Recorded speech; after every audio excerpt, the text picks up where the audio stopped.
Wow. Not only is it another Friday again, but Mike has returned from out of country. San Francisco is another country, right? And has joined us on drama. So thanks, Mike. Nice to see you. Andrew, now I have sudden confusion. Yeah, okay. So I got a message from Andrew last night or this morning that he was otherwise indisposed. And immediately after that message, Mike says, I'm home. I'll do it. So Mike is working back channel. And Mike, the Zoom link is posted on the back channel. If you want to join, by all means, you're ready to go. The Zoom is open and ready for your presence. I am sure that if you poke in, they will have hundreds of questions for you to fill in more information and detail about the big reveal that you gave on Wednesday. I'm a little fuzzy here. That's the way it goes. I'm not going to fight with it right now. Worthy of note, in case you missed the big reveal and all the up news and okay, you're fucking coughing. The big news that we've been waiting to put out. It finally came out official 2 days ago, Wednesday. Total Seminars is still Total Seminars. Huzzah. However, we are now part of a larger conglomerate under the umbrella organization of NCG, National Cyber Group. National Cyber Group was a group that was created just for the purpose of bringing together at this time 2 other companies and merging their synergies. So Total Seminars is still going to do what we always do. And one of the things that we do is provide training for people who want to get knowledge in the Security Plus arena, certification, general knowledge, whatever the case may be. And then our partner company now, Cyber Now Labs, another stand-up training outfit to take people with Security Plus background, or if they don't have it, they actually teach it. Hey, Mike, nice to see you, man. Can you hear me meow? Yeah, I can hear you. You're good. You're a little low, but we can hear you.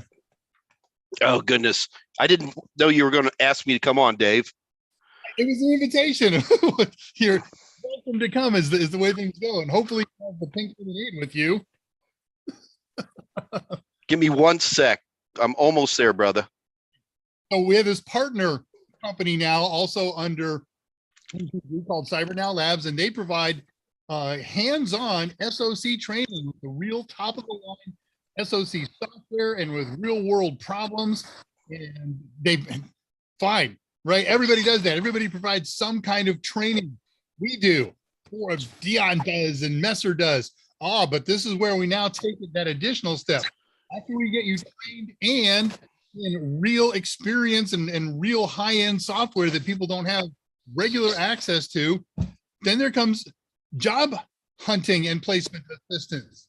So really impressive. Mike, you want to fill in a little more here? Yeah, I mean, so here's a little book that you guys have never heard of called the Cyberspace Solarium Commission. And you can see it was about 2 years ago, that basically said, we are so short of IT security technicians that if we don't start to do something quickly, we're all in big, big trouble. Terry, you're going to be on television. Sorry. Tara's my assistant and housekeeper and big boss who keeps my house from falling apart, and I love her to death. But anyway, so they're in a panic to get people trained for IT security. And people are like, how do we do this? So part of the reason they brought Total Seminars on board is because, well, me and Dave have been training a lot of people for a lot of decades, and we kind of know how to do things. And so we're working with a group called Cyber Now Labs to create what I call the Unboot Camp. It is an accelerated program, but it's an apprenticeship. Not only do they train you, but they get you a job when you're done. And this is the only reason I joined them. And it was when you get done with this program, we will get you placed. And they have a placement rate that's 90%, which in the world of placement is basically 100%, because in any time you train people, some people drop out and some people, move on to something else or whatever it might be. So But what makes their program particularly interesting, what nobody else on earth does, is they basically, from day one, you are in a SOC and you are doing the work. Obviously, on day one, they start with easier things, but you're directly using the tools. You'll be using tools like Splunk on your first day of work.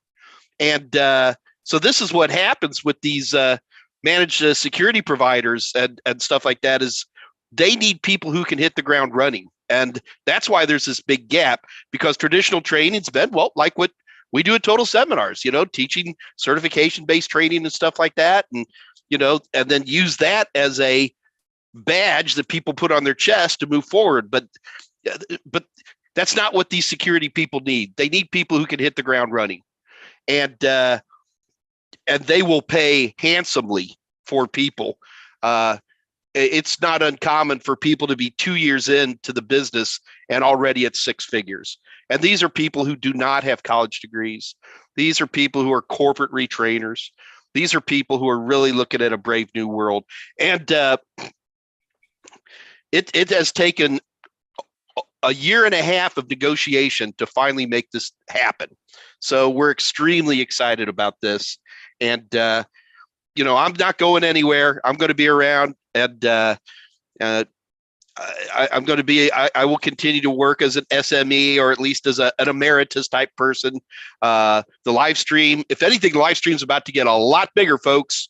And I met so many people at just RSA alone who all want to join in on the live stream and say hello to everybody. It's very exciting. And so that's just the absolute beginnings of it. And it's great training. They do all kinds of things I like. First of all, it's not free. If you give people something for free, that's what they treat it as, right? But more importantly, they're already working with employers. Everybody's so desperate, they're getting employers to pay the bill. You don't even have, you only have to pay half up front. And even that's on a payment thing. And if you don't get a job, you don't even pay hardly anything. They're really working hard. My concern right now is that everybody's going to go, yeah, I want to make six figures. And it's like, I want to make sure that we create a program that can filter out those who cannot be successful from those who can be. And that's a big part of what I'll be doing, is making sure that the people who get on board are people that we can have a high degree of confidence that they'll be successful. Sure. And there's a ramp up thing. Cyber Now filled all of their classes last year with a huge waiting list. And I understand that they're trying to double their capacity in the next year so that they can pull out some of that waiting list and get those things filled. But if this goes where everybody thinks it's going to go, everybody's going to have to get a lot bigger. Dave, day before yesterday, I was sitting with the head of training for Raytheon, who is currently the largest defense contractor in the United States today. And I'm looking at this guy and he's staring at me. Andre's like, I hope the live streams will stay for free. They will. And this guy's staring at me. He goes, Mike, we have 1,000 positions that I cannot find people to fill. 1,000. Mm-hmm. And I was like, why can't you fill them? I mean, does everybody have to have a master's degree? He goes, no, we just need people with some basic SIEM skills, basic TCP IP stack. And we would hire them instantly. And I heard that from so many organizations. And this Solarium Commission says all of this and proves it. And it's just very exciting. And I think we're going to really help a lot of people. It was extremely, it made me feel good because I'm at RSA. It's a security conference. I didn't think anybody would even know who I was, right? And oh my God, I had to go, I'm going to have to go buy a bigger hat. So many people saying so many, I couldn't sit still, and people would come up to me, and it was very nice. It's good to see people who are they knew Total Seminars training at the beginning of their careers and obviously have progressed as they should, but it made me feel good, Cool.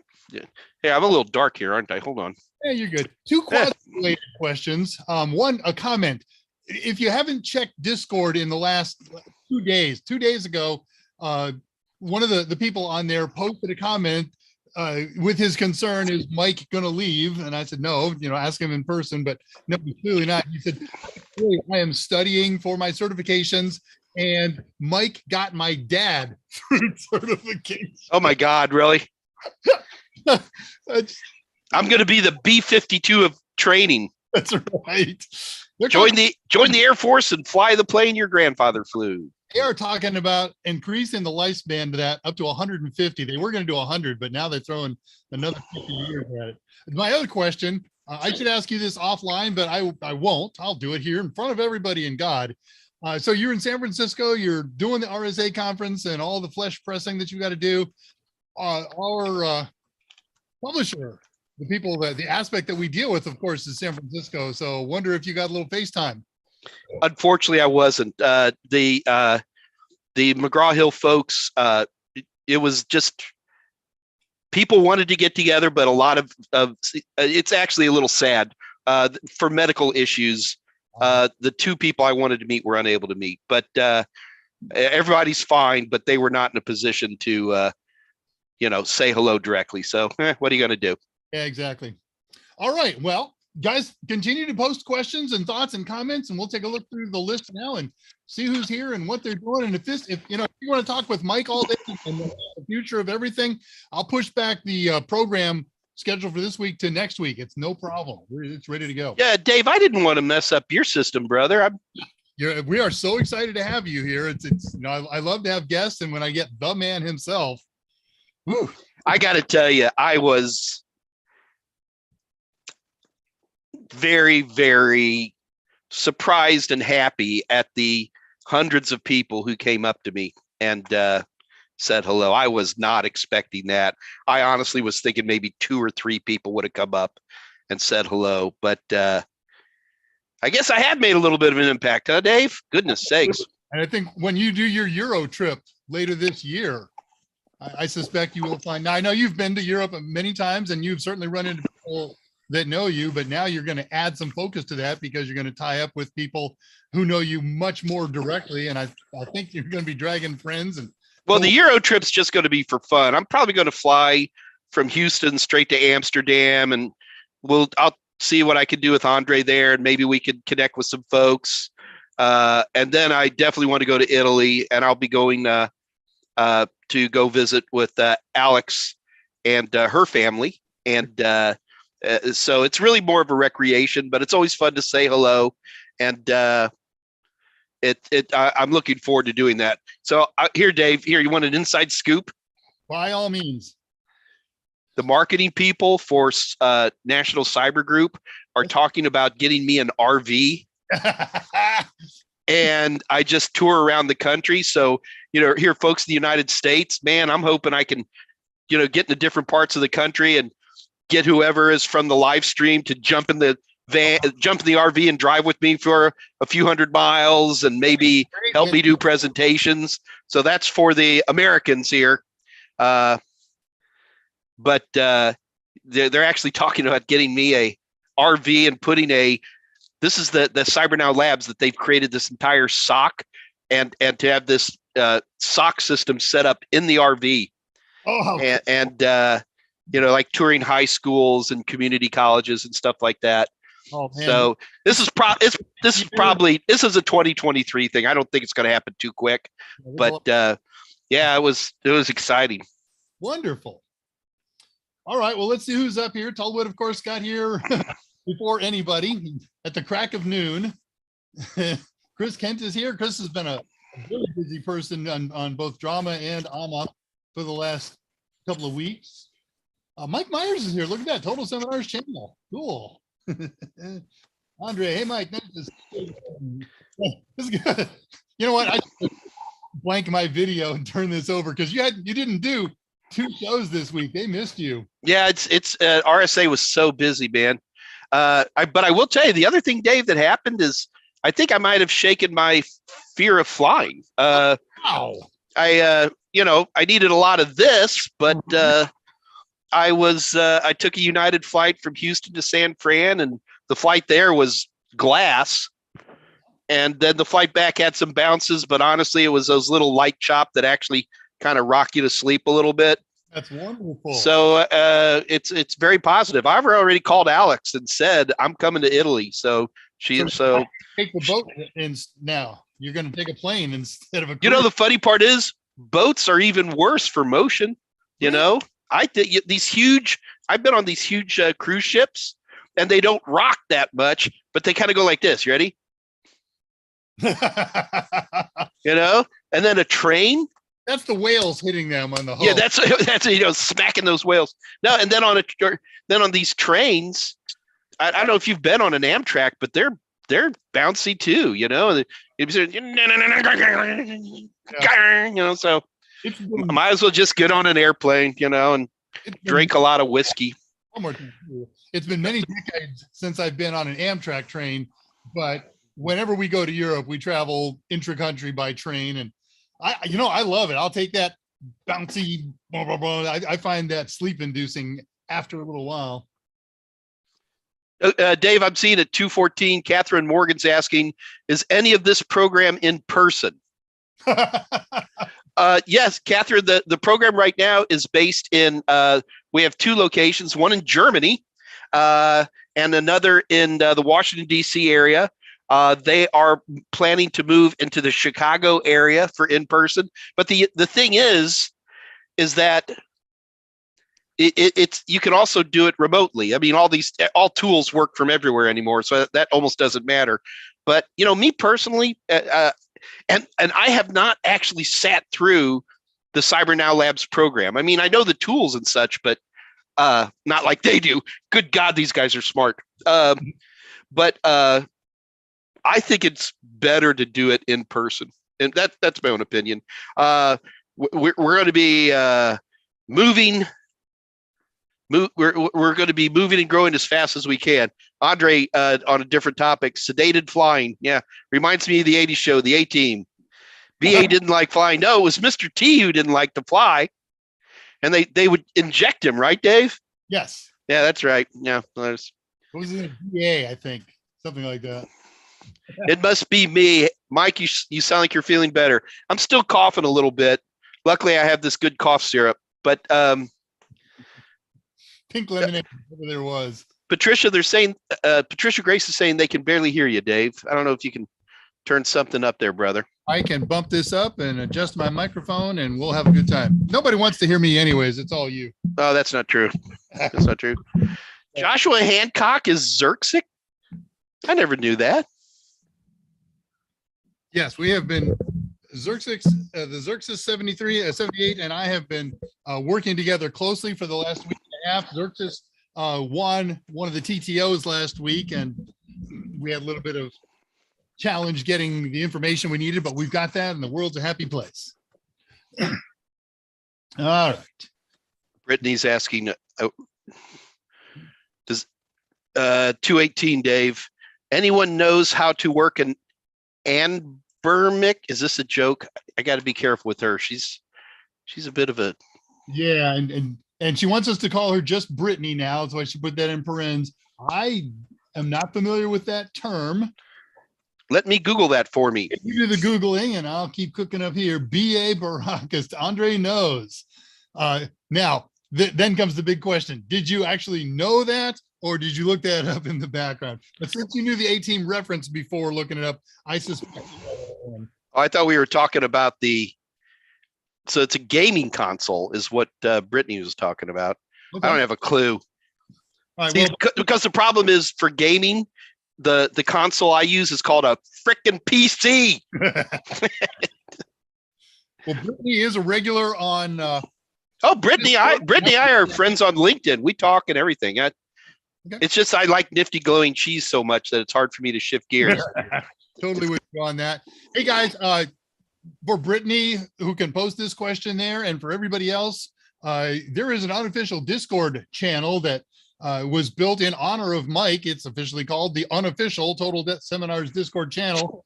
It's unofficial because it has nothing to do with us. We're participants in it, just like everybody else. It was put up by Siegfried, who's not online today, moderated by a number of the folks that are here. And we invite you to join after these live shows that we do. We often get on with mics and cameras and shoot the breeze with everybody in a little more free-form fashion. It's text-based as well, and lots of people here are logged in 24 hours. Zillions of smart people there. Mike always says there are probably some people that are better text than him on there. It's a false modesty thing, but sure. Oh, that's right. I mean, with the exception of Tolowit. Yeah, that's absolutely true. So I will post that in the chat feed in just a second. Let me give you one other thing while I've got this page up and running. If you would like to get in contact with us, the best way to do it is to chat with us here live on the chat stream. But if that's not possible, you can contact us via email. I work at Total Seminars and my name is Dave Rush. And so Dave R at Total Sem will get you there. Mike Myers works at Total Seminars. And so Michael M at Total Sem will get you in direct contact with the— So Dave, can you edit that real time? Heck no, I've always got a slide ready to go just in case you join. So actually the Total Sem address, which will continue to work, but I'm now Michael M at nationalcyber.com. Yeah. I'm on the board of directors. This is so not me, you know. I'm a little screwdriver tech, right? And a teacher. And now they're like, God, Dave, I should show you guys some pictures. It was nutty. It was just nutty. We look for that. I will get that edited on my sheets for future. What are we doing here? It's only 20 after. We got a long way to go. Yeah, it's good. We're all good for me. Yeah. All right, later, Patricia. Good to see you again. Later, Patricia. Thank you. Zoltan's here. Such hurt, such mean. I am mean to him. I can't think of anybody with tougher skin than you, Tolowit. Don't sweat it. Yeah, he's you know, he's tough. Okay, Brittany says it's a gaming emulator. I don't know how to work it. Emulators are so sensitive. All right, well, I will take a peek at that after the show is done, and we can talk about it on Discord or bring it up again on Monday when Mike is doing his regular show, and he will probably have played with it as well and cast it aside because it's not a PC. Yeah, Mike has become the man. All right, well, let me take care of some housekeeping here then. Excuse me. We did the first part. We have discounts that we make available only to the nice folks who join us on Mike's AMAs on Mondays and Wednesdays, 2 o'clock Central Time, same channel, and here with me on Fridays, same time, same channel. You can get yourself a bundle of Total Tester Online. That's what we call our practice tests, and an ebook for 5 different topics. They're bundled pairs, and you head over to totalsem.com and you pick your 2 items. Let me put this up here so you can see it and not have to do it with sock puppets. Where'd you go? There you go. One more time. This button. Sock puppets. I learned that from you. There are interpretive dance and sock puppets. 2 things that I learned from Mike Myers in the last 11 or 12 years now. I'm so glad that those are the 2 things you picked up from me. My takeaways. You know, I have to tell you a story here. Dave, you got a typo there, brother. It wouldn't be the first time. Oh God, this is next week's. It's not post. It's sorry. I mangled this last time. Anyways, if this were accurate, most of it is. You get 50% off an ebook and Total Tester bundle that you create. Go over to totalsem.com, pick an ebook and a Total Tester bundle for any of these exams, A+, Net+, Sec+, whatever's on here. And then when you go to checkout, don't use the code POST, use the code YMCA. That's good through the rest of this weekend, right?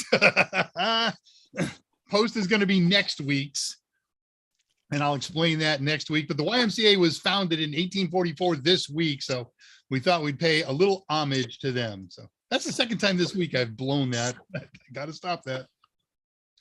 I love your hat. You know, I've been on a hat binge. I've been doing Dave, go like this. Go, m'lady. That's right. And so much. Well, m'lady. I would, but I got your forehead now. Just a doff of the hat. Nobody tell Dave what m'lady means. Okay, yeah, don't. Dave, look up the term neck beard. Well, I know what that is. Thank you. Okay. I didn't know what you know. I'm jacking with everybody today. Who haven't I picked on yet? Chris Kent's lining up at the plate here. I have not gone back to a console yet. We're PC Master Racing things. All right.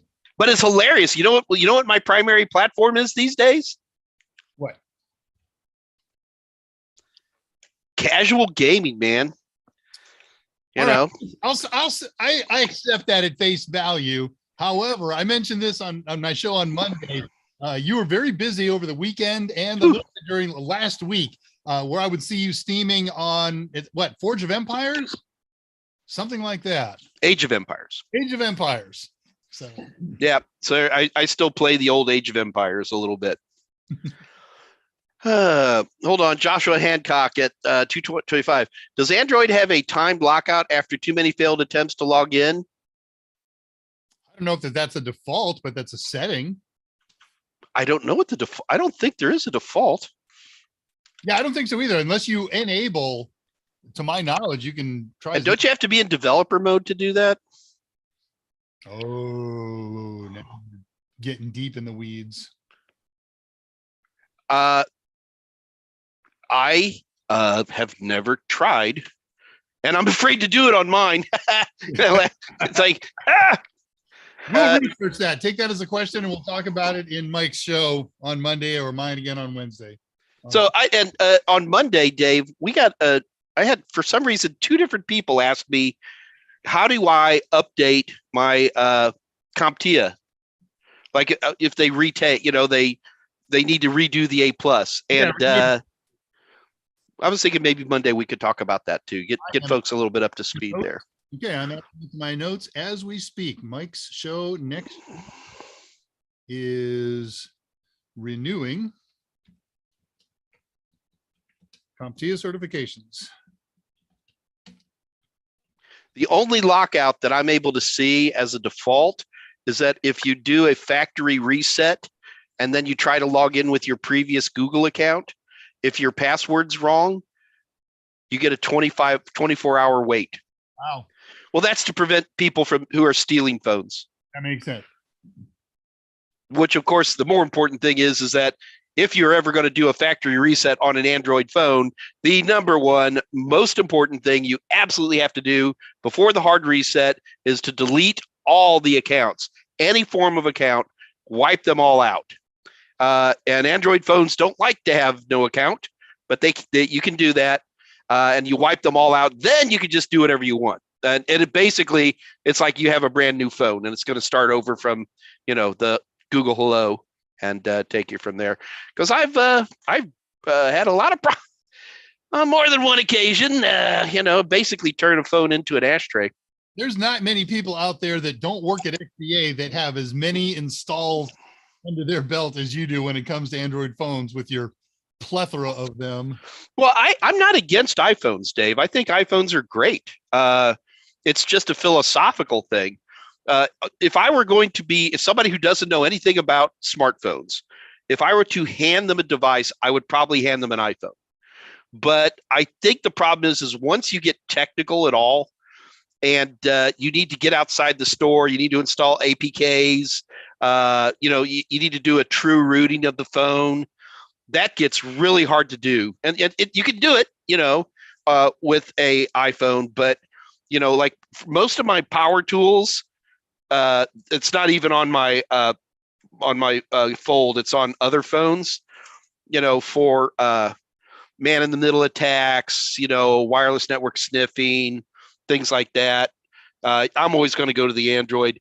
Androids also accept a lot more hardware. I can take this phone right here with a USB-C, and I can plug in a USB directional wireless antenna, right? And stuff like that, which I guess you could do it on an iPhone, but why would you do it if you don't have the tools? Right. So that's the way I look at it. So I don't know.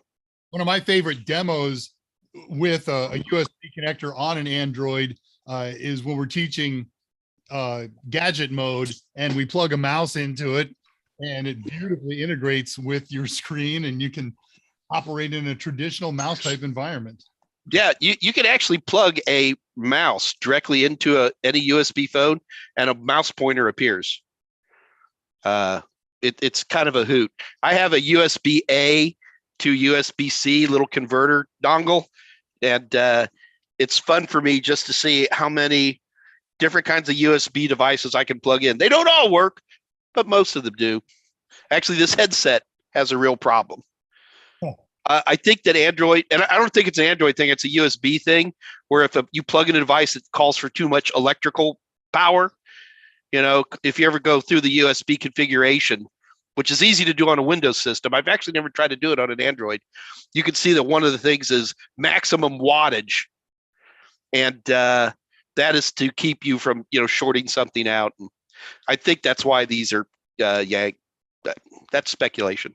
Yeah, that's cool. Well, Dave, I feel bad. I feel like I've completely torpedoed your Raspberry Day, man. Absolutely not. I'm thrilled to have you here and looking forward to doing something else next week where we'll stretch this out a little bit. It'll be fun. But I will mention to everybody that let's do a little bit of where we've been and where we're going. So last week we started number one of a 3-part series in working with help desk ticketing systems. A couple months ago, Mike had pointed out to me that this was a new objective in the current, the N10, 220.11.01 and 220.11.02 exam objectives. And he gave me an assignment to go and find one so we could use it and learn about it. And I went off on a tangent and said, I got to find one that I can install on a Raspberry Pi. And that's what you do, Dave. Yeah, well, we wound up using a commercial one on a traditional version of Linux, but I didn't let that go. And so it took me a couple of months to find and get one that not only works well, but is easy to install. So last week, what we did was the academic side of it. What do you need to know to prepare for the exam from just a straight lecture? This week or next week, we're going to do part 2, which is actually installing a help desk ticketing system on a Raspberry Pi. We're using a package called OS Ticket, which is designed to run on a number of flavors of Linux, but the one that was most successful for us with doing it with Raspberry Pis was Ubuntu version 2004. And then the following part, the final part, is having installed it, now let's use it. We're going to do a basic configuration on it, figure out what kind of fields you want in your tickets and things like that. And then we'll issue a ticket and follow it through an artificial environment. And I've been speaking with a woman over at a company called Enhance Soft, all one word. They are the conglomerate owners of the OS Ticket organization, and she's looking to find us a person to join us on that usage show as a subject matter expert and company spokesperson. So I'll keep everybody informed if that's going to happen next week or the following week. Should be very exciting. And I hope if they do that, Mike, you'll come in and join us on that one too. You're always a great interviewer and co-interviewer. Should be fun. If you're going to do this at home, it works best if you want to follow along live and in real time to have Ubuntu already installed on your Raspberry Pi. I'm not going to do that real time with you when we do that lab because it takes about an hour. But once that's done, the rest of the installation is quick, 20, 30 minutes, something like that. And as ever and always, if you want to do this follow along, and I haven't done it on the show yet, or you don't want to follow along in the show because I drag it out for an hour, but it should be 20 minutes, go to my up every weekend web server, pirsquare.zapto.org. I just posted it in the YouTube chat feed. It's PIRSQUARE, pirsquare.zapto.org. And that has every document that I've ever used to do a show. So it's got all my notes and all my follow alongs and my tutorials and my step-by-steps. Just check out that server. I bring it up every Friday morning. I shut it down late night every Sunday night. It's always there. And if you're watching this on the archive and it's not the weekend and you want that stuff, hey, kick me off an email, daveR@totalsem.com. and say, hey, I need your server up. You tell me what time you want it up, and I'll put it up an hour or two ahead of time and keep it up for a couple hours after you say you need it up. And I'm just not confident in running it 24 hours a day. It's kind of a hole into my home that I'm not comfortable potentially exposing the 60 or so pies that I have running at every given moment. But it's there for you. And I did post today's would be lab, so you can get that in advance. And that's probably a great idea just for you to get that now. We'll push it off till next week, and then you can get that Ubuntu installation going. I do have it fully documented on every step that you need to take to get Ubuntu installed and configured. There's a mandatory password change. There's 2 updates and 2 upgrades. Again, the whole thing, if you babysit it and pay close attention, it'll take you about an hour. And if you don't babysit it, it might take a day. Well, so here's an interesting thing, Mike. I operate from notes. Unlike you, I just can't extemporaneously to the skill level you can. So my first note was, if you missed the big reveal on Wednesday, Total Seminars has become part of National Cyber Group, and Mike will discuss it further on his show. So thank you. You just saved me a whole bunch of time. Yeah. So yeah, what I kind of jumped in because Andrew wasn't able to help Dave today. So that's literally, I jumped in. I didn't think I was going to be on the show, Dave. I still feel bad that I interrupted your stuff. Hey, so Chris Kent at 2:31 p.m. He's asking, hey, Dave, can we install Ion Fury yet? I assume that's a game. I make that same assumption, Ion Fury. My guess is that's some really high-powered Uber game that only runs on a 3080. So I don't know. You got me there. Mike is probably Googling it as we speak right now. Oh, it's quite the reverse. Oh, yeah? It's an Android game. Oh, well, look, 2 weeks ago, I did a show how to install Android on Raspberry Pi. So I'm going to guess that that's possible. I've got my micro SD card sitting by my desk. I got a very busy weekend of shooting stuff for Total Seminars, but I'll take a brain break and pop that in there and see if I can get Ion Fury cooking. It's free. More games. More games. That's why we do this. More time. Oh, my. Joshua Chris Kent, yes. Chris Kent, no. LMBO. Laughing my butt off? Yeah, he always does laughing my butt off instead of AO. Oh, all right. So Joshua says he has a buddy that did certs through the VA and is working already. You've got 5 classes left. Wait, man. And it is crazy. I was at when I was at RSA, I'm just walking around, I talk to everybody, you know me. And I run into this guy. He's like, oh, I've got this nephew who can't get a job. Guy's got a bachelor's degree in IT security. So somebody's not trying. Well, anytime you hear that, Dave, you know what's going on. They're too picky. They don't want to leave their mother's basement. They lack bilateral symmetry. And it's always a matter of finding out, something like this. I'm going to be talking to this guy. We might bring him on here and let Andre hold his hair and Tolwit punch him in the stomach. Nothing like a good humiliation to help the job hunt. Yep. It must be me. Sorry to hear you got laid off. I'm not sure who you're talking to. There was an earlier thing in there. I figured. Lester, you can't get your hands on a Raspberry Pi? Nobody can. They are all so deeply back. Well, you and I placed an order for Raspberry Pis 3 months ago, and they're going to be in April of 23. So you can pick up, dribs and drabs here and there. You can get them right away if you're willing to pay way over list price. Kathy Yale and I were working together yesterday to get a pair for a customer, and we were able to find a pair, but we got bent over at the knees pretty heavily in order to do it. But the customer wanted, so the net, wow, we're going to make $6. I'm actually on eBay just looking. You're not kidding. And these are Raspberry Pi 3s. Yeah. Oh, they're all tickling $100. They're all murderous. When yours and mine come in, I'm not sure I'm going to do projects with them. I think I'm just going to sell them for $500 a piece. There you go. Wow, I had no idea. Peter Washington is listening in her car. Cool. Nice to see you, Terry. Oh, sorry. We can edit that in post. There you go. Lester Andrade, I still can't get my hands on a Raspberry Pi. I'll get something next following. That's what made me check that out, Dave, when I saw Lester made that post. Yeah, you can get them. You just have to pay more. You may wind up buying used. So look, here's what Mike and I have done in the last year or so. If you're patient, I see stuff getting chucked over your banister, Mike. What? Your housekeeper and personal trainer and all that, a whole bunch of stuff over your balcony. I think you're being evicted. Tara, everybody's making comments about you throwing the laundry over the. Remember, if you walk in here, you're going to be on camera. All right. Nothing. They're just laughing. That's all.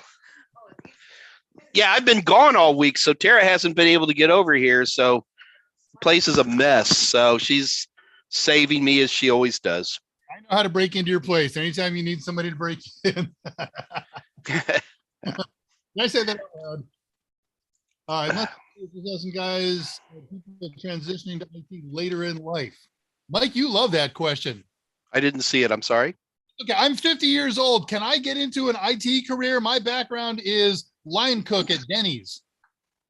Is that a quote? No, but it's a summary of 5,000 questions that you've gotten in the past. The answer is yes. You can absolutely get a job. The important thing to remember is that if you're a retrainer, that you need to you already have vast amounts of experience. IT is in everything, so get into, if you're a line cook at Denny's, then get into point of sale systems, and because you already have an understanding because you were a line cook and you lived with those things. So use your experience, and then when you get into IT, go back into the restaurant industry, except instead of working the 3 to midnight shift flipping burgers, you're working 9 to 5 selling POS systems to folks. So that's always the important thing, especially because people are older. They're like, I have no experience. That's crap. You have tons of experience, and you need to use that and take advantage of it. And you'll always do better out there when you do. Absolutely. Very good. So one of the best tech job, I can't speak, tech job websites. And then this is from KD at 240 and asking specifically about Dice. Dice is great, but I got to tell you, these days, LinkedIn is not even an option. LinkedIn is a required one. Dave, we did a video. We need to get Jessica back just to redo the whole thing. We did a video here over a year ago with Jessica Dickerson, and she fired up LinkedIn and showed people a lot of tool sets and features that really blew me away. LinkedIn is really becoming, it's obviously social media, but you don't have a choice to, you have to be on LinkedIn. Absolutely. And I'm not job hunting, but just by being on LinkedIn, recruiters send you crap all the time, and LinkedIn sends you crap, but it's amazing what comes across my desk. Anything that's interesting to our customer, to our viewers, I usually throw on Discord. Oh, you missed it. You missed the big one here. I was waiting for you to get a note that says, "Hey, Mike, Dave's a jerk. Yell at him." Because people do that to Mike sometimes if I'm a jerk on Discord. But I posted something on Discord a week and a half ago, something like that, it was a repost. Somebody on Reddit who owns courses, authors courses on Udemy, is looking for positive reviews. And so he gave away 100 of this course and 100 of that course, and he posted that notification on Reddit. So I took his post and I reposted it on Discord. And of course, 200, they're gone in minutes. And some user on Discord just called me out. What a horrible person I was, because he thought I did it under the aegis of Total Seminars. And if I was going to make an offer like that I need to make sure that everybody has access to it. But he just tore me up one side and down the other because he didn't get his freebie. That it wasn't me offering, it wasn't you offering. I have learned that social media, if I don't know a person's real name, I find their commentary to be non-existent. Uh, you know, Twitter means nothing to me, absolutely nothing. Reddit, I'm sorry. Reddit has some nice areas. Don't get me wrong. But it's Reddit is like 90% male between the ages of 18 and like 25 or something like that. And I think most of those people live in their mother's basement. So that doesn't mean that their opinions are invalid. They're very valid, but they are things I tend to take with a grain of salt. That's all I'm saying. Okay. Well, recognize I hang out on 4 different Raspberry Pi forums. That works well for me. And I hang out on the CompTIA forum. And I got to say, I know that in the past, you haven't gotten a ton of love over there. No hatred or anything like that. But as the other 2 up and comers continue to try to grow their presence, there is a lot more you and Total Seminars products these days than I have seen in the last couple of years. Total Seminars is yet again having another banner year, and I can only spread my.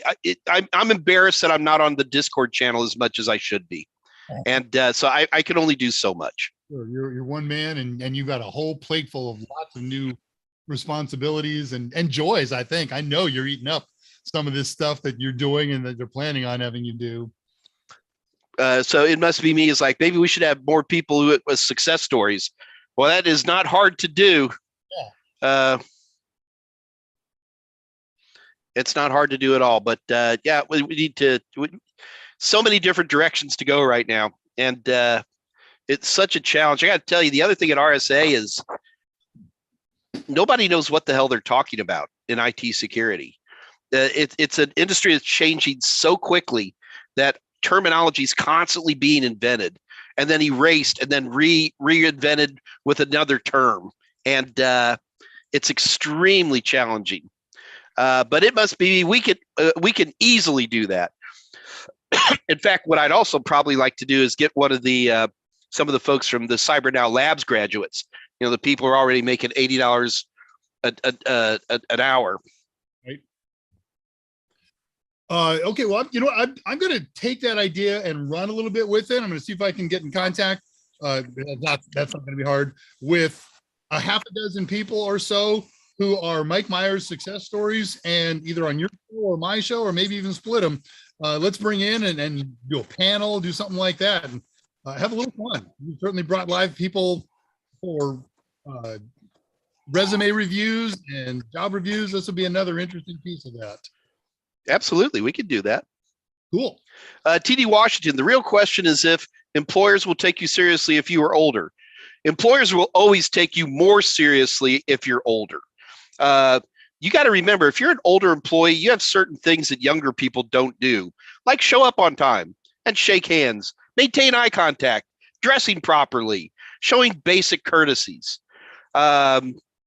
You'd be, everybody thinks I have to have all these technical skills, and you do. Yeah, I mean, you do, but there's a certain point where, especially at entry level, the things I just mentioned are actually more important than technical skills. At the entry level, nobody expects you to actually know anything. And so it's fine if you can bring these other integrity and honesty and maturity and things like that. They assume you'll be able to pick up the tech. The one thing that older people do that gets them in trouble is they talk about the old days. And that is something I personally really have to watch out for. God, I'm 60. Isn't that crazy? Can you believe I'm 60? So for me, the thing I got to always watch out for is, look, man, I'll tell you that Windows 2000 was the greatest operating system that ever existed.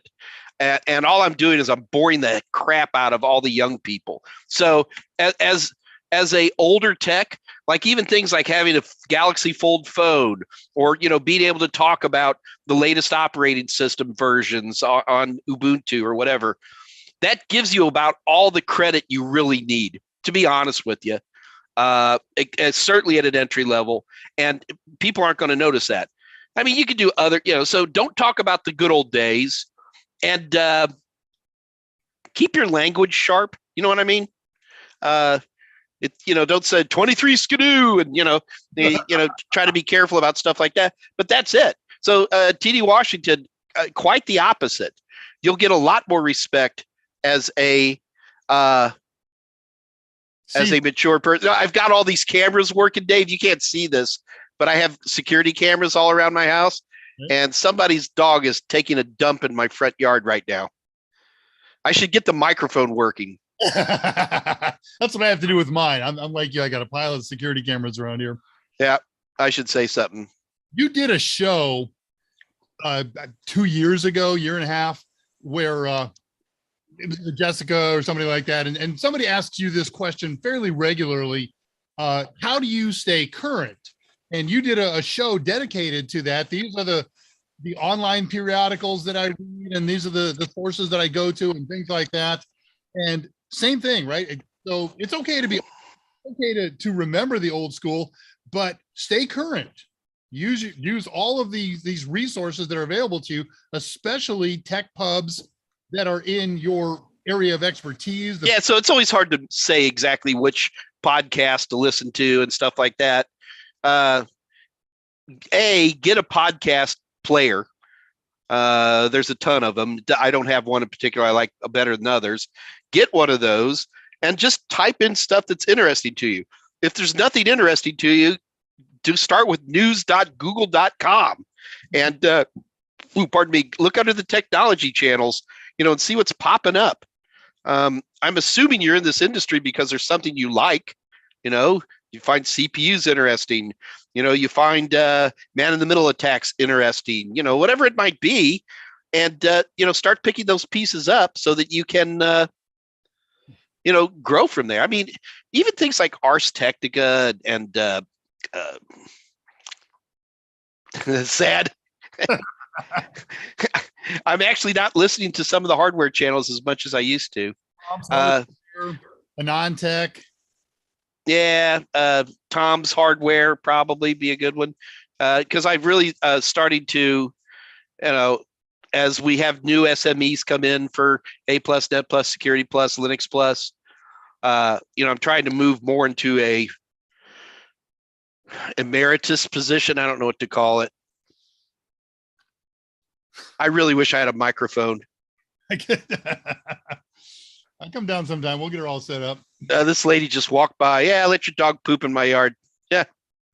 I like when they wear the plastic baggie on their hand like they're going to do something. Wait, hold it. Tara, did you get him? Yeah, I went and talked to her. Nice. Thank you. Yeah, Tara's on. Tara's on, man. Nice. So Tara doesn't like it when I call her like housekeeper, but she really is, among many other important jobs. But if it wasn't for her, I would be wearing wrinkled shirts and I'd be walking on sticky floors, and I have real housekeepers. So Tara doesn't, but I love her. She's good help. I really appreciate having her around. All right. Listen, Dave, I'm going to have to take off. I've got a 3:00 meeting that I got to do. Hold on, Chris Kent. Oh, no, Chris was just saying nice things. Okay. Catherine Legrand, Mike, get a motion controlled sprinkler. Damn. Catherine's hard. A motion controlled sprinkler. That would be Tara's down there going, yeah, let's get one. Okay. All right. Well, listen, Dave, I absolutely must go. It was wonderful. Thank you. I hope that I helped out. I know I don't get to sit in on your AMA very often, but and I know you're going to keep going probably. So, there we go. Hey, Tara, they came up with a great name for you. You're the project manager. Mike is the project. Tara said she prefers personal assistant, but all right. Anyway, Dave, I absolutely must go. I apologize that I got to bug out of here. Thank you so much for letting me be on. Guys, my AMA will be Monday right here at the Total Seminars channel. That's 2:00 Central Daylight Time. I hope to see you guys there. We will be talking more about the new merger and what that means for me and what it means for you guys. Dave, we're going to have special deals for live stream people. Yeah. We're going to have massive, many thousands of dollar discounts super deep discounts for anybody who might be interested in pursuing the Cyber Now Labs program. And this will be the opportunity to talk to them. And these will only be for live stream folks. They won't be for anybody else. And so hopefully you guys will keep that in mind. Guys, I'm out the door. Dave, can I click leave and not leave you hanging? Yep, you're all set. All right, bye, guys. I'll see y'all Monday. Mike. Wow. Are you jazzed? I am so jazzed. I talk to Mike. I talk to Mike every day, every other day, something like that. And it's usually here, we got an issue to work up, or we got a situation to solve, and we do it, or we talk about it, and then we go our separate ways. We work on it, then we get back together, and here's our solution. He and I were working on something this morning that went exactly like that. It was, half a dozen back and forth, some ideas, and let's try this, let's try that. Okay, let's go work our separate ways. We came back with our best solutions. We got together and came up with it. So killing an hour with Mike, you are just as privileged as I am in this instance. So that was really great. Hey, it's 5 minutes till the top of the hour. I do want to get a contest out of the way. I am not going to do part 2 today. And I think that's a good thing because, again, I have the part 2 documents up on the Pi Square server. So I want you to check that out. Download those. If you've got a Raspberry Pi, a 3 or a 4 or a 400, that works fine. And get Ubuntu installed and updated. The instructions are in there to do it. I've just posted at whatever time it is right now, 56 minutes past the hour, the link to the Pi Square server. Excuse me. I think I just caught Mike's cough. There we go. And we will move this project to next week because there's so much other stuff to get out of the way. And I think let's just go with that because I do.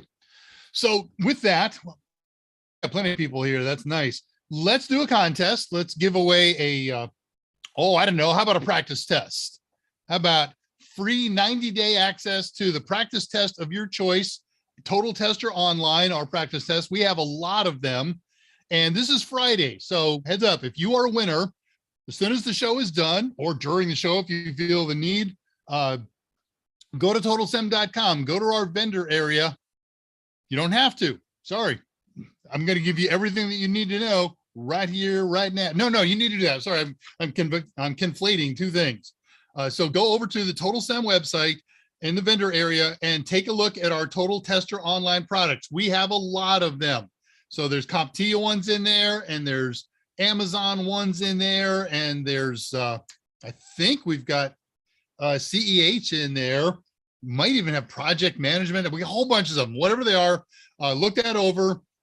And then winner, whoever you are going to send me your email today before end of business today. You got 2 hours from the time, the show ends to when I'm going to submit this week's winners. Let me get my paperwork ready to go here. We'll talk briefly about the contest, and then we will hold said contest, voucher contest winner. Come here, you. There we go, Total Tester winner. All right, so we're going to do this the way I always do my contest. What did you just do there? Did I hit the enter key? There we go. You don't have to know anything about computers or CompTIA or anything like that. I keep this simple so that everybody has a fair chance of winning anything that they want, any of the Total Tester products. We're going to do a random number generation. I'm going to give you a range of numbers.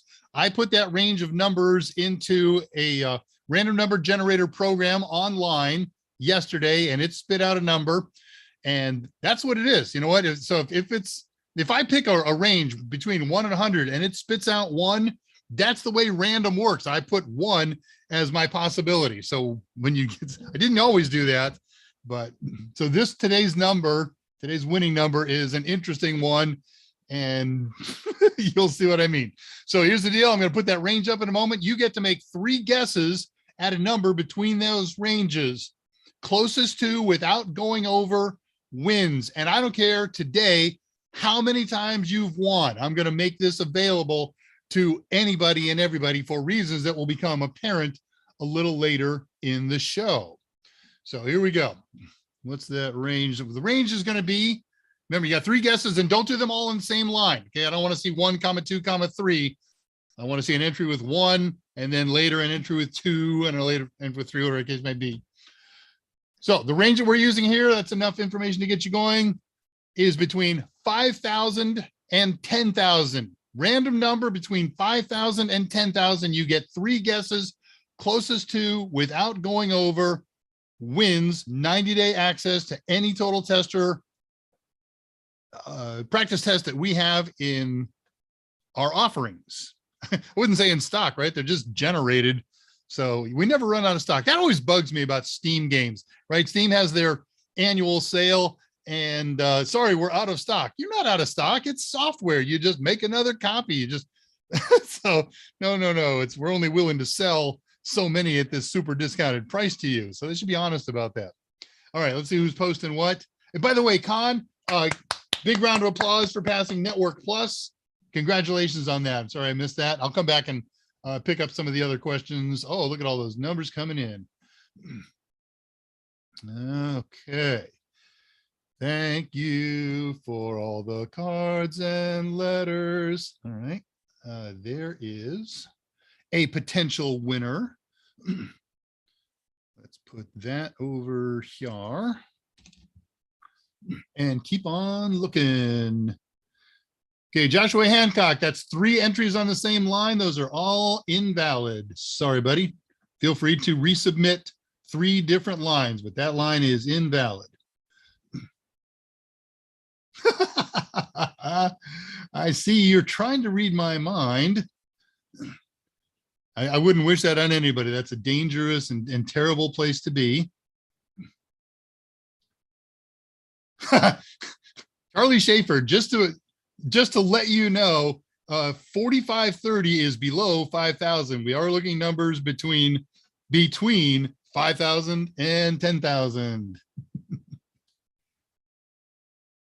All right, about 10 more seconds on this. And I'm going to presume that the person I have selected now is going to be the winner. And so I'll prep that response, but if somebody comes something closer or better in the next 10 seconds, Joshua. Okay. I see what you did there, bud. Rich Cause. Somebody knows.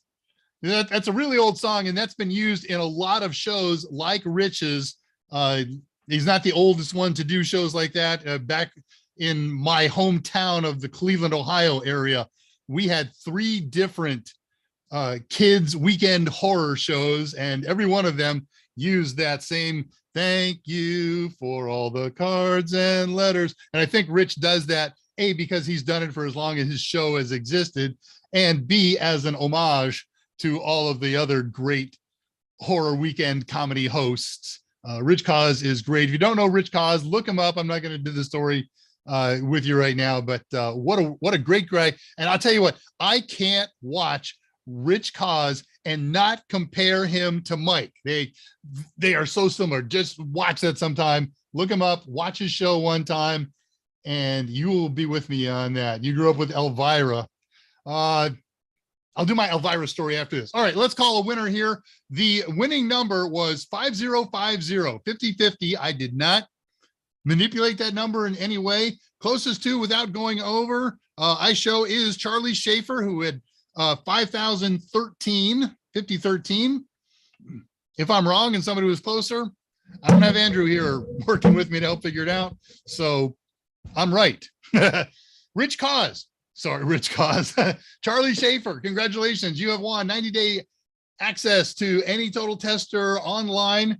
I've just posted the instructions on what you need to do to claim your winnings at 3:03 my time, 3 minutes past the second hour.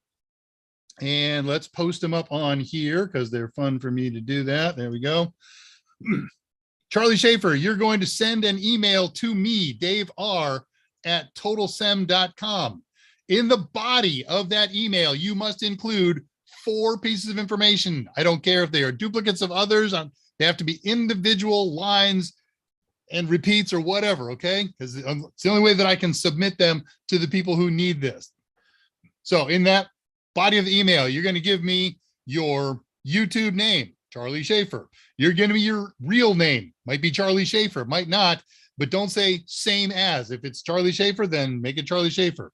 The email address that you want us to use to send your access information. Don't count on us using the one in the header of the email. I need it in the body. I know this is pedantic, I'm sorry, but if I don't do all this, then I wind up doing a lot of back and forths with people, and I'm stopping to do that. If you don't send it in right, I'm just going to say, sorry, incomplete, good luck.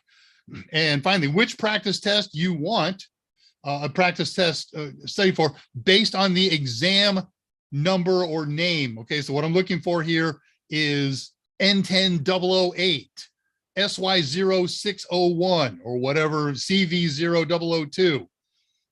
That's the kind of information I need. I'll get that. I will send you an acknowledgement when I get your correct email in, and I am submitting that today to the powers that be so that when they come in on Monday morning, they will attack it as they ever do right away, and it will be done. Is there anything else I want to do here? All right. So I'm not going to do the project today. I would start it right about now, but I had a lot of groundwork to lay. So I'm going to do a couple of seconds of review of where we've been in talking about this project. And just here's a reminder here. In the new A+ exam, 220-1102, in Domain 4 Operational Procedures, there is an objective, 4.1. Given a scenario, implement best practices associated with documentation and support systems, information management. And the very first set of sub-objectives under there is this, ticketing systems. And we went through a whole long spiel about this last week. I'm not going to go through it again with you right now. I just wanted you to see this, and you might want to review this for your own purposes before you get headlong into this, if you're going to pursue A+ certification using the 1100 series. So what kind of information do we need to ticket about a submitter, about the user account? Name, address, contact information, when they submitted it, stuff like that.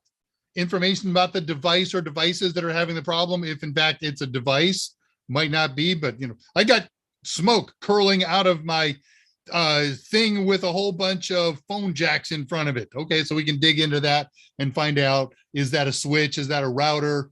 Do you have it unplugged? Is it still smoking? Get descriptions of the problems. Each of these are different categories of fields that will be incorporated into the ticket. How significant is the impact of the problem? I can't get online. My department can't get online. The whole company is offline. It's not a problem. I just can't get to this one website, right? It's somewhere in there. And where does it start? Did it start with an automated online system where somebody went in and said, I have a problem, and they were presented with an FAQ, or they picked a keyword out of there that says, here's some ideas to troubleshoot before we escalate this to a human. And then we can talk about escalating it to tier 1 humans and tier 2 humans and so forth. We talked a little bit about those tiers last week as well. Check out last week's show if any of this is new or foreign to you.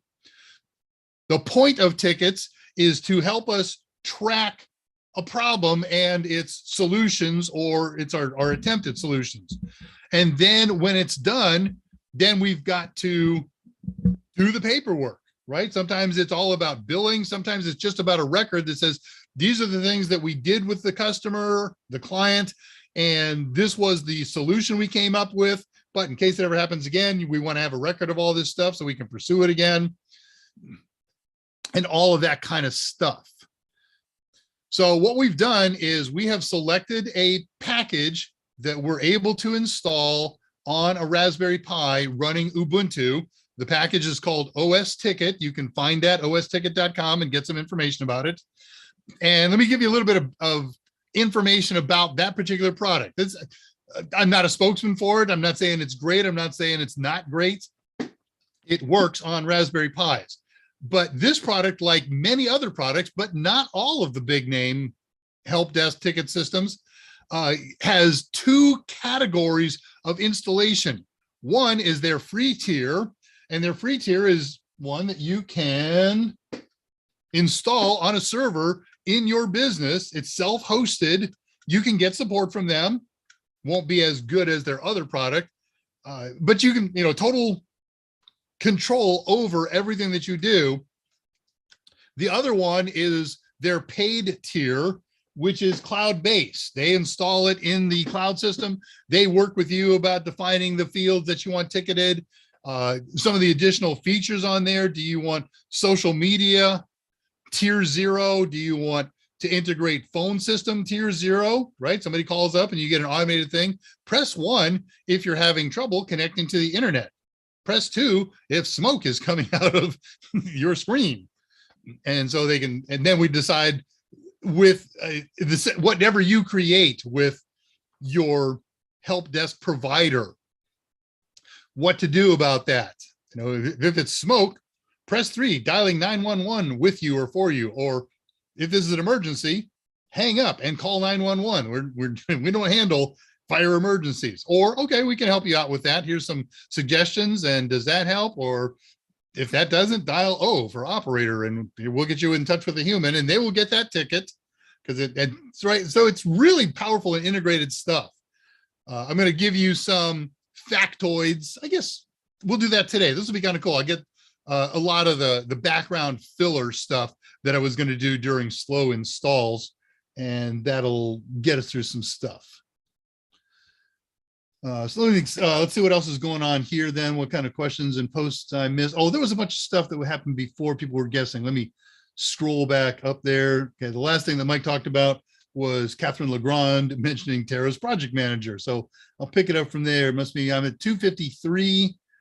Thank you, Mike and Dave. You guys are ever so welcome. Everybody here is.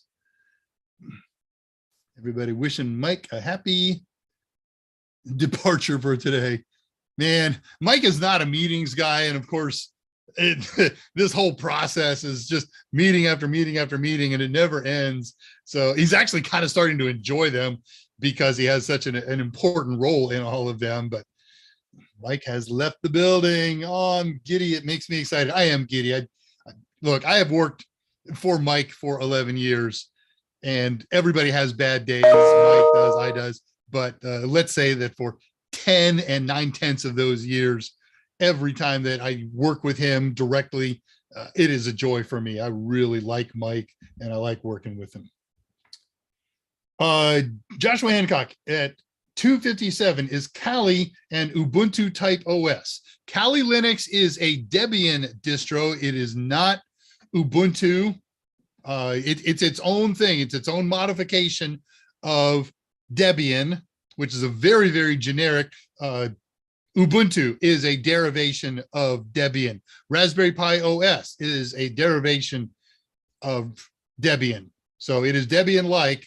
I don't know if you could install this successfully on Kali. In fact, I'm going to make a pretty good bet that you can't, for the same reason that I failed so many times in trying this in the past.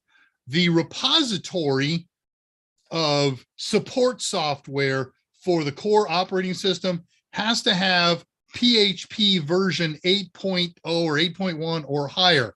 And there are so many distros that don't do that. Now, there's some heavy magic workarounds that we can use to force them in.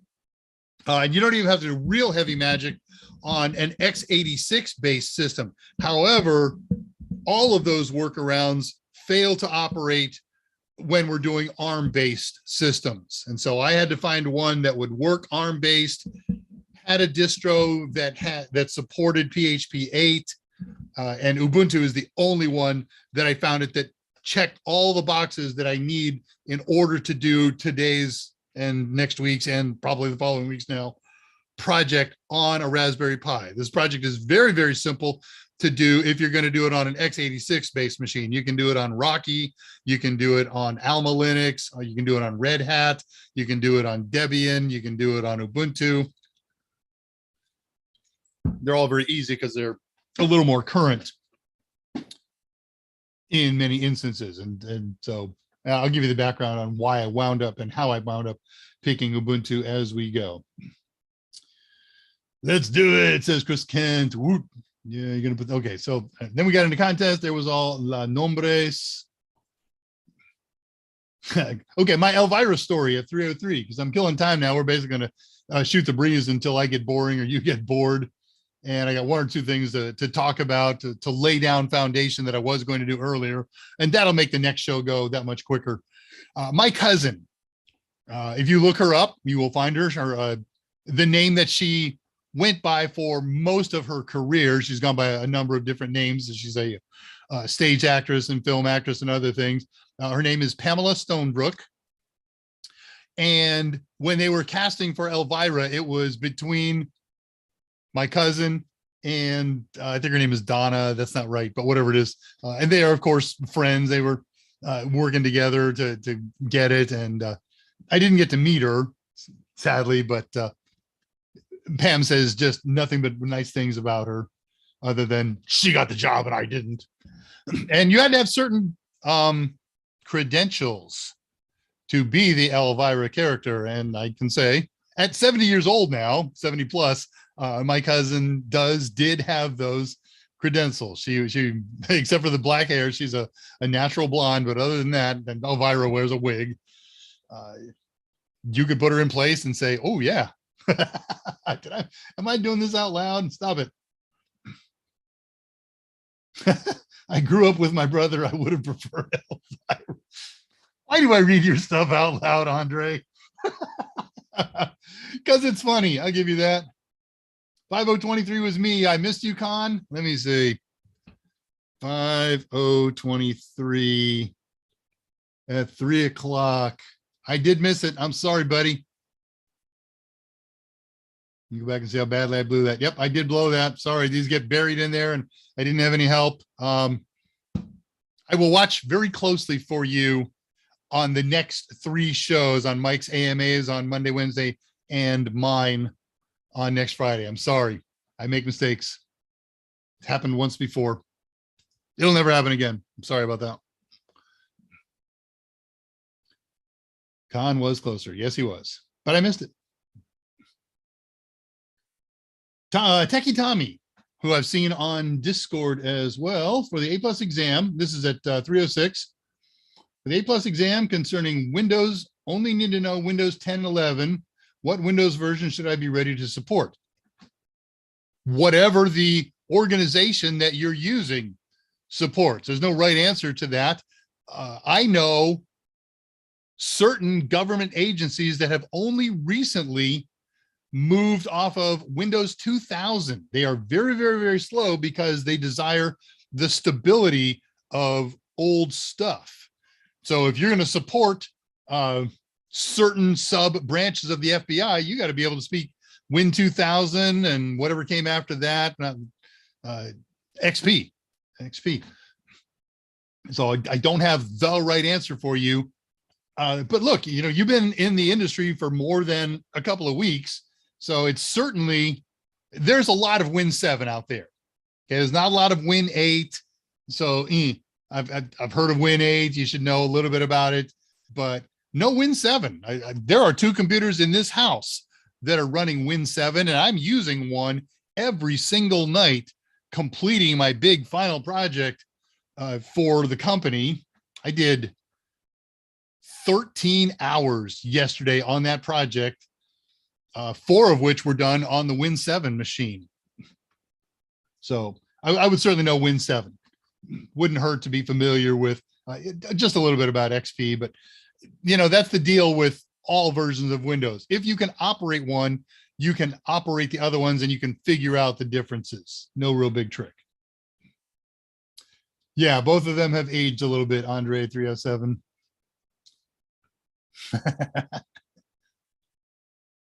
I don't know if Elvira did a tell-all book recently, but she has been in the news lately talking about her history and her career and personal life and things like that. She's an interesting woman. Yeah, real world, Win 7, 10, XP. That takes care of 90% of what's out there. Mac, I don't speak Mac. So people don't come to me to ask Mac questions. So I don't feel the need to know it. Now, maybe you're in an organization that's all Mac all the time. Might have to learn something about Mac OSs. I don't have that answer unless, again, it's got to be in your universe. She got me into Gothic women. All right, I'm going to stop reading that stuff.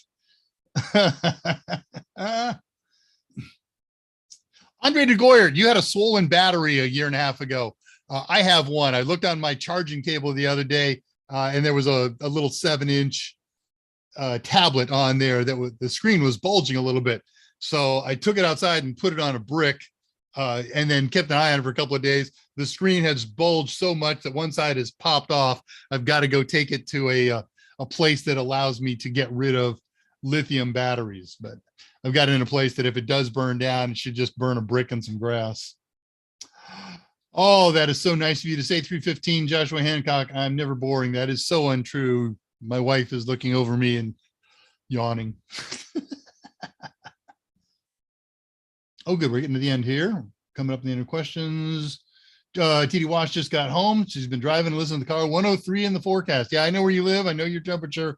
We are staring down those same kind of temps this weekend, not being horrifically far from you.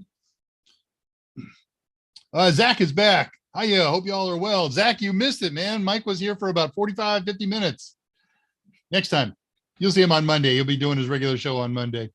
If you can break away from your, hey, congratulations again on your new promotion, your new job. That's really wonderful. We met Zach plus or minus 2 years ago. He was just getting into the field and just being introduced to A+. He wasn't a computer newbie by any stretch, but we have watched Zach grow so much technically, in maturity and life experiences over the last 2 years. I'm old, and so I see everybody as a younger person growing up. And we're at the point where Zach is getting close to no more wet behind the ears, and the cartilage in his wrist is actually starting to harden into bone. I amuse myself there. Nothing wrong with those older Windows versions if they're not connected to the internet. I don't care if they're connected to the internet, depending on how tempting of a target you are. Okay, I have no problem leaving my Win 7 connected to the internet. If it gets smoked, big deal. It's backed up. It hasn't been updated in 7-8 months since support died for Win 7. So, nah, I'm not a tempting target. Nobody's looking at that, trying to find Dave Rush's IP address and then trying to hack through my router. It could happen, but that would be a much more random thing for most people. Now, the guy I blocked on Discord the other day, he may be hunting me down. Will Shaw, what's Will say? Andre, there's a flight to Amsterdam just down the hall. Too bad they're making me go to Boston. Boston's a nice place. Park your car in the yard and play some cards. Yeah, Schiphol. I love going into Schiphol and might be able to come over and drink some tea. Are you short haul to Amsterdam, Andre? That would be so cool. Well, you wouldn't say maturity.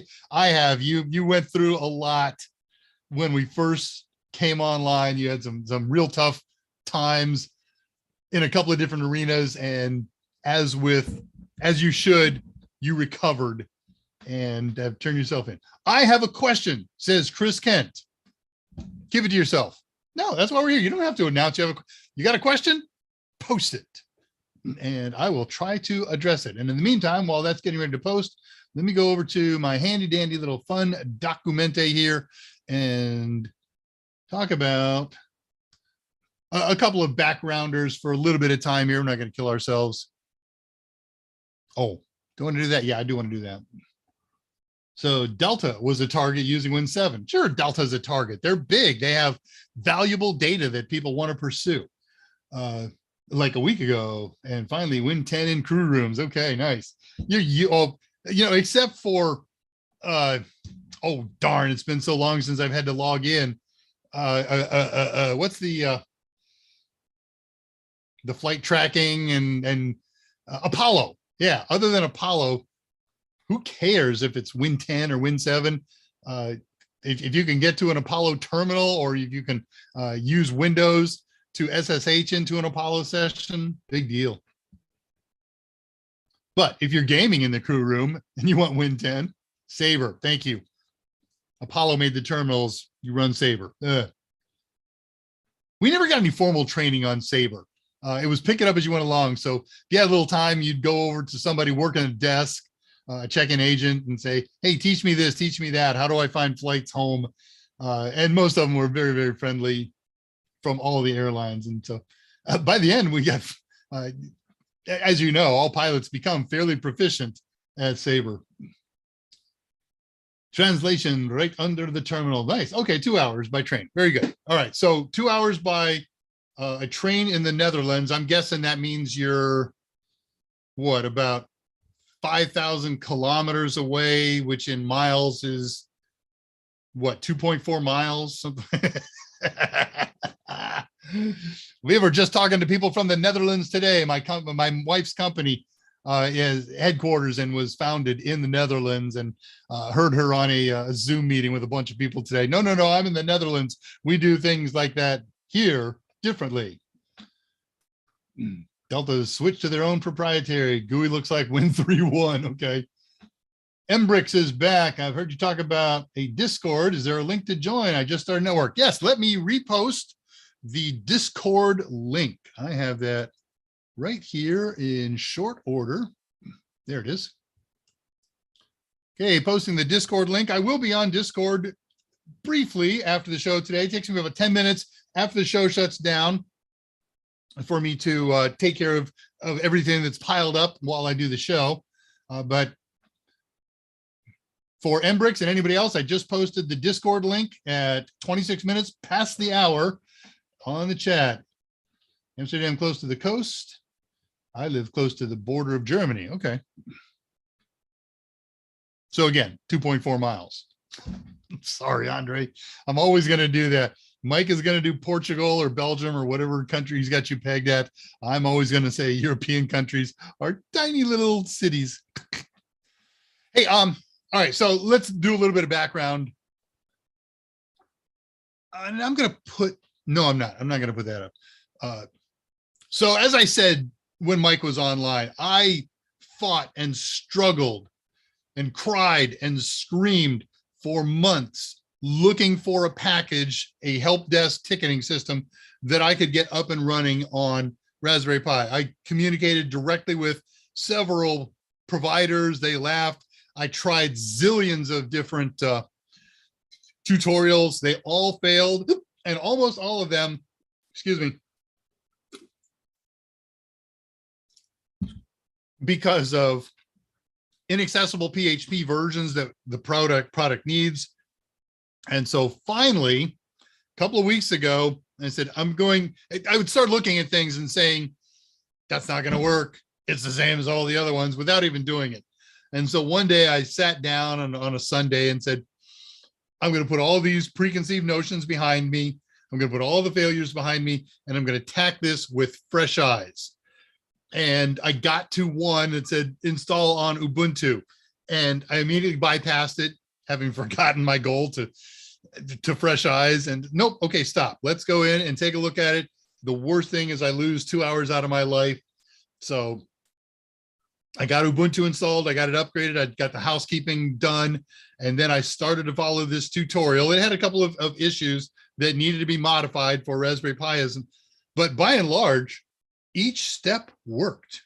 And I got to the PHP section and said, well, fingers crossed, here goes. And this happened like nothing. All the other ones had weird error messages or went on, but then subsequent installs went. And I was getting really excited. And I finally got to one section of the tutorial that I looked at and said, I don't understand this at all.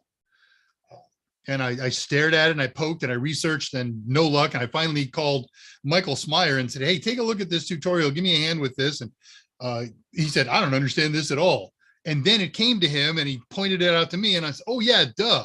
So what had occurred there, if you go and chase this down, there was a box with code in it, with instructions, with commands that had 3 lines, a line of text, some spaces, and a backslash, and then a shorter line of text on another line. and a lot of spaces and a backslash, and then another one of those. And I stared and I cried and said, well, I looked at the commands that were on each line, and the first one could have been executed, but the other two could not have been. And then what Michael realized and pointed out to me, and I said, oh yeah, I've seen this before, duh. On websites and in other places where they issue instructions that have a line of code that's too long to fit on the line, what they sometimes do is they chop it up and then you do a space and a backslash to indicate continue this line with the one on the next line. So if you paste all those together into one big line and issue that as a command, that was it. And so I got past that. That one kind of stumped me for a day, but then I completed the install and off we went. So, and again, there was a couple little minor problems that were security oriented, and I rewrote the tutorial to work for us so that you don't have to fix or change security.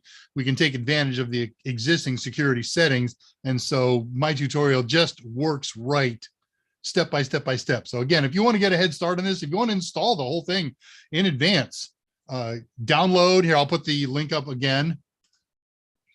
Download today's archives from my web server, pirsquare.zapto.org. It is not HTTPS, it is HTTP. So if you have one of the modern browsers that automatically tries to add an S to your HTTP, it's going to say, can't find it, or I got bounced or something like that. Dump the S off your HTTP and you'll get there. And when you get to the instruction sections, I always title them The Project or something like that. It's broken up into part 1 and part 2. Part 1 is all of the steps to install Ubuntu, the housekeeping, the password changes, the updates, and things like that. And then part 2 is the thing that I'm going to do next week, how to actually install OS Ticket on there. You could do it all in advance without me even participating. All right, so we got a working version. We've got to use for Raspberry Pi the 64-bit server, so no GUI on this one. You're not going to use the workstation. LTS, long-term support, version 20.02, and you're going to select that from the menus in Raspberry Pi Imager. And be very careful when you go into the list of Ubuntu products. They are very, very similar looking. 64-bit server 20.04 LTS. That's the one you need. That works. All right, doing that. I'm not going to read all that junk. How we doing here? We got about half an hour show left.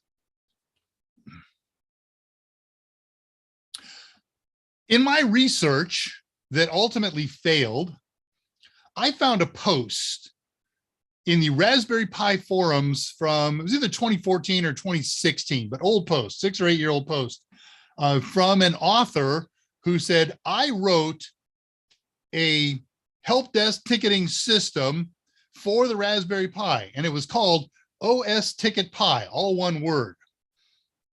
And that was my go-to research. I want to find this OS Ticket Pi. And I only found OS Ticket. And I tried to contact the original author on the Raspberry Pi forums. Used to be able to do that. You can't do that anymore, other than to post a message and hope that that person sees it. And since it was a 6 or 8 year old thread, I didn't count on that. I did look up his name and some other sites that he frequents, his GitHub and things like that. But before I bothered to contact him, I kind of came to realize that that project had been abandoned. And I don't know if it became OS Ticket or if it was an offshoot of OS Ticket that he modified to work on the Pi. But that was what led my focus into OS Ticket as a possibility. It worked on a Pi at some point, apparently. And so that was the one that I chose to pursue. All the other major name products never had any reference or ARM code associated with them. Did this. I want to talk to you about one other thing.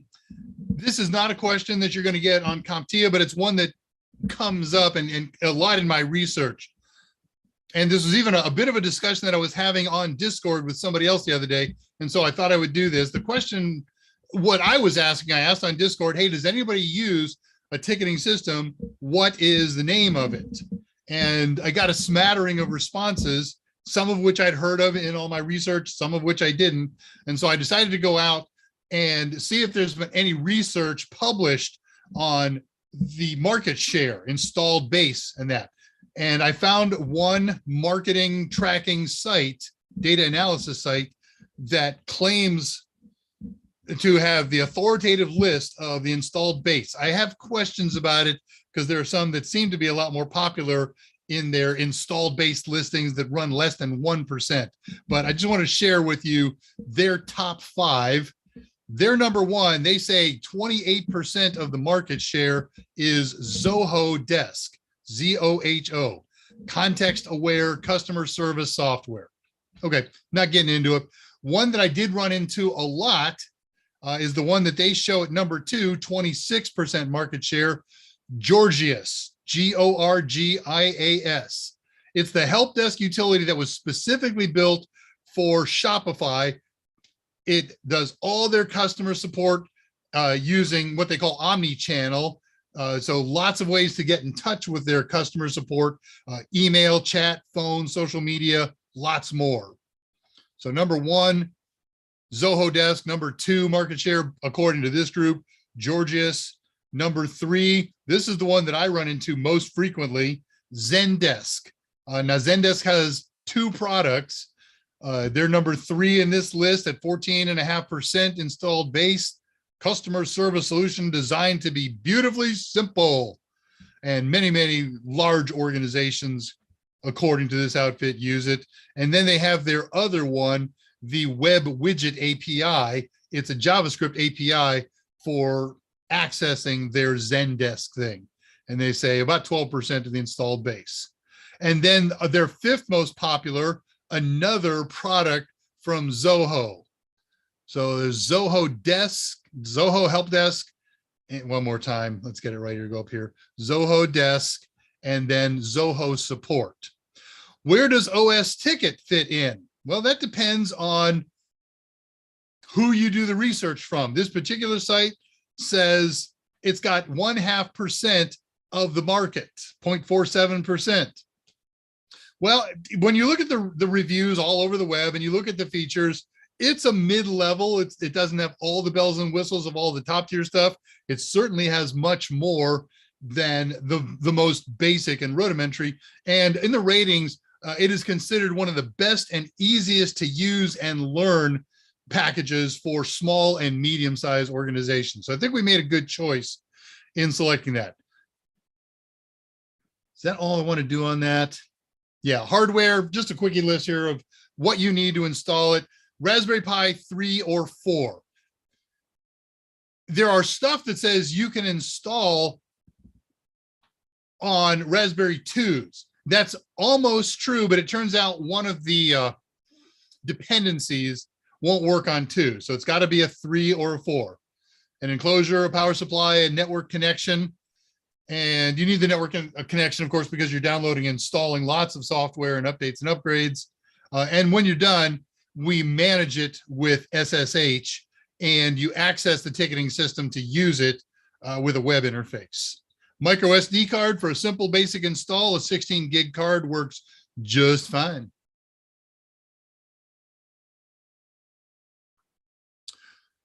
If you do a 16 gig card, after you burn it, the first boot does a resize of the file system, and it only leaves 1.9 gigs available. So if you're actually looking at potentially using this in the real future as a help desk thing, 16 gigs is not your answer, 32 or 64. Because as I said, there's only 2 gigs left after you install it. All right, and with that then, I will start the project, part 1 and part 2. Part 1 is do a fresh burn of 64-bit Ubuntu server 20.04 LTS using the Raspberry Pi image. You'll get that from the menus in the Raspberry Pi Imager.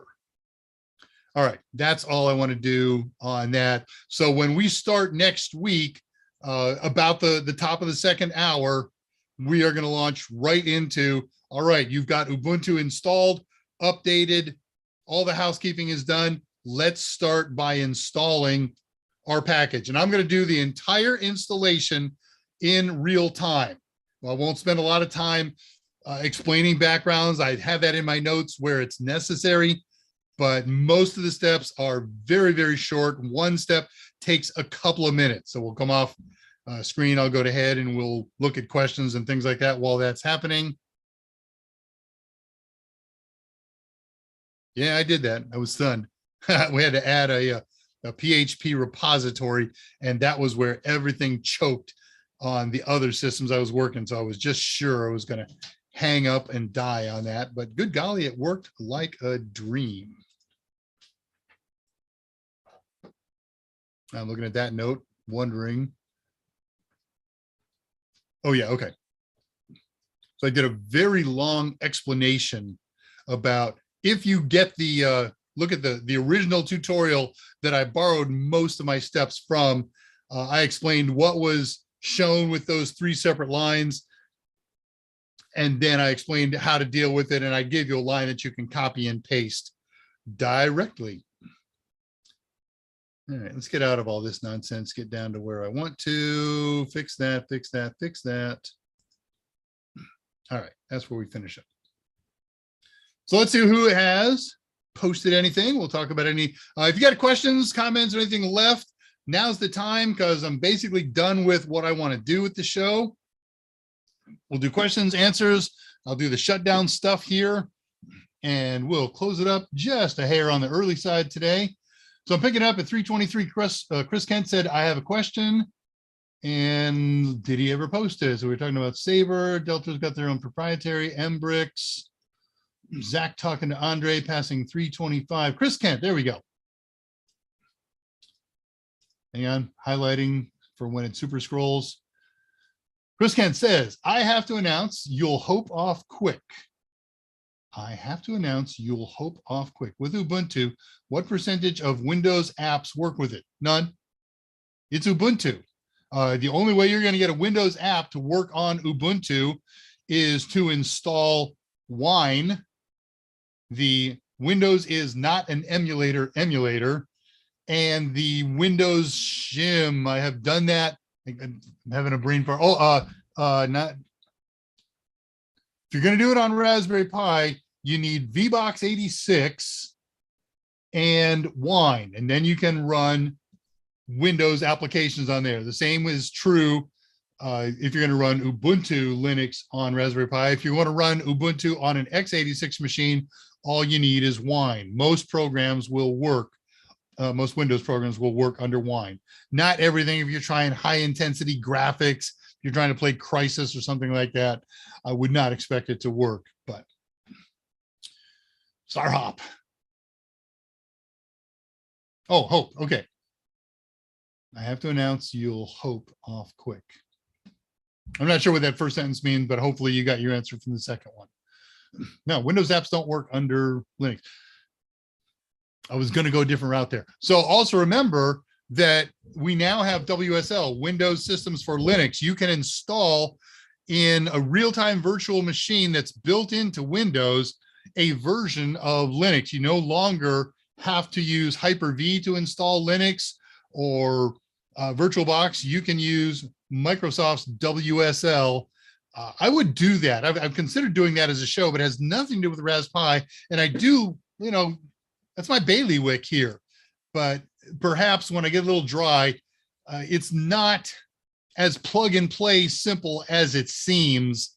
I thought you simply turned on WSL and okay, you got Linux. No, after you turn it on, then you've got to select the version of Linux that you want, and then you install it with Microsoft's installation utilities. But now you've got a hypervisor version of Linux.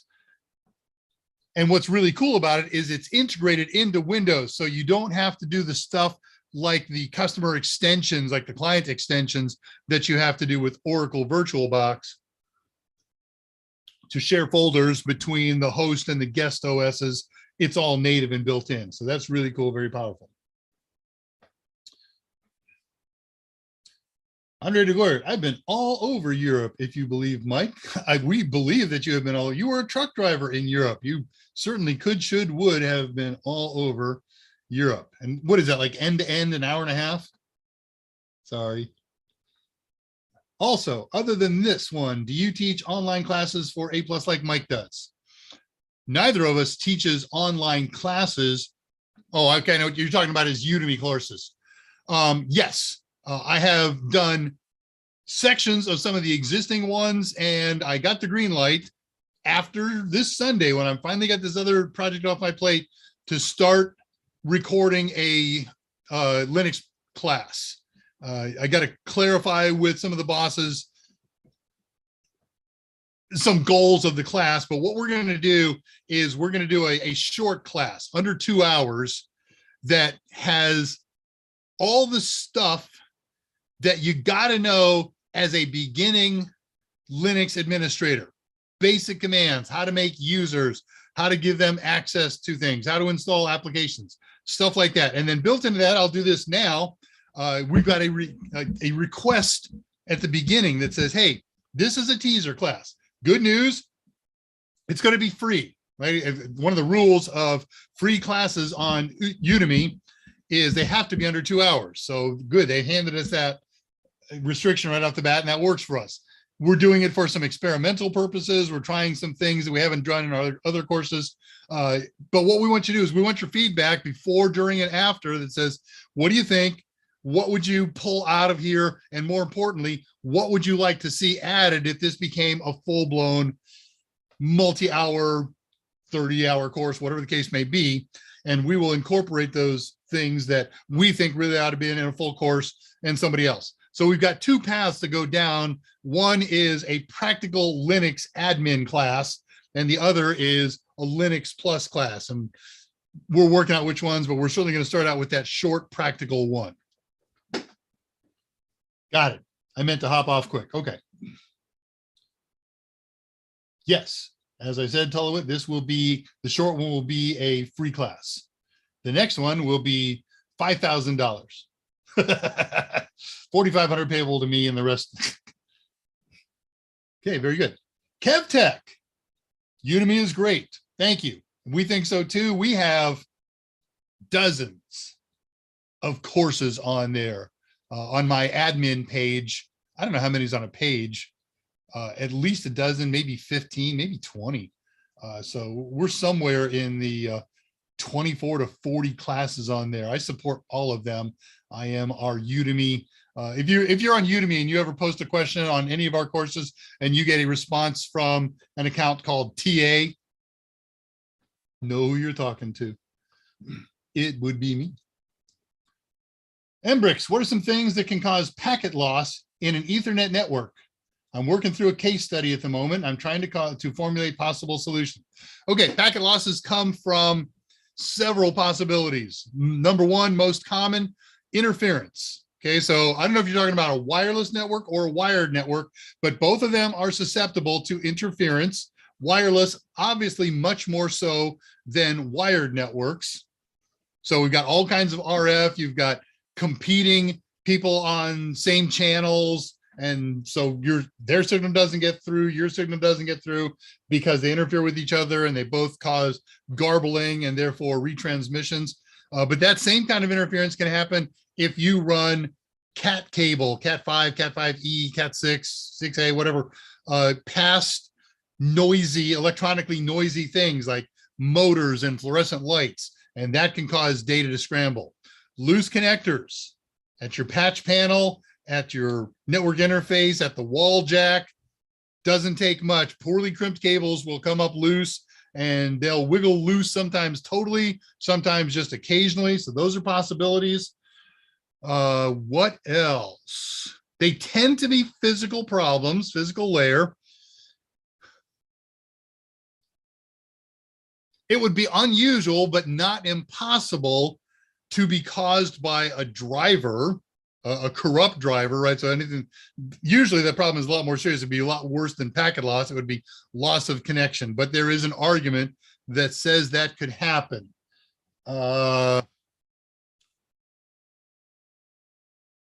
problems within the computer. Your computer, here's a very common real world one. Saturated devices. If you've got a switch that has a certain capacity that can carry a total of 10 gigabits of traffic per second, and you're pumping 12, 15, 20 gigabits at it, the switch says, I will take it on my own. I can't hold on this. I'm going to drop them according to whatever algorithm I have. So it'll reject packets or drop packets or frames, and those will. So what happens, right? Let's say you've got a machine, you sent out a frame, and it's got a TCP payload in there. So you're waiting for an acknowledgement, and you're never going to get it because the intervening switch dropped the frame. So built into your computer, this is what TCP is all about, is error handling. One of the errors is I sent out a segment and I'm waiting for the response. And if after a certain amount of time passes, I don't get that response, then I've got to deal with it. And how it deals with it is a function of how your application was built, how your TCP IP stack is designed and built. Sometimes they might say, okay, I'll try it again. I'll just send out another one. And it may do that multiple times, and eventually succeed, or it may never succeed. It keeps getting dropped. And so at some point it says, well, okay, I obviously have lost communication with the other end that I'm trying to do. So it will do a session close. Says I've lost the guy, close the session. You'll know that as unable to communicate with or some other error message. So those I would say are the big three: interference, loose connectors, broken, fragmented cables from twisting and things like that. That's physical layer 2. And saturated networks dropping frames or packets. Cool. Yeah, there's never a doubt that we were going to do a Linux class where we've had a lot of discussions over several months as to the direction of it. We butt heads a little bit here. Broken cable, interference, bad connectors. Thanks, Andre. It's like we're on the same page. We'll show I love Linux, and do you now? My Surface hates Linux. When you get back on the ground and have a little time, we'll show. Let me know what if those 2 fixes had any success for you. And otherwise, live without audio. Attenuation. Okay. Attenuation is certainly possible, but what happens is when you get to, if you're in that marginal attenuation area where some of the packets or most of the frames are readable and some of them aren't, yeah, that's lost. But once you get beyond a certain point, there's so much attenuation that nothing gets through, and we can no longer call that dropped packets or lost packets. We just call that no connect. Andre talking to Will Shaw. Techie Tommy, has anyone set up Linux on a Chromebook? There are lots of documents out there on how to set up simple versions of Linux on Chromebooks. Chrome OS is a Linux distro.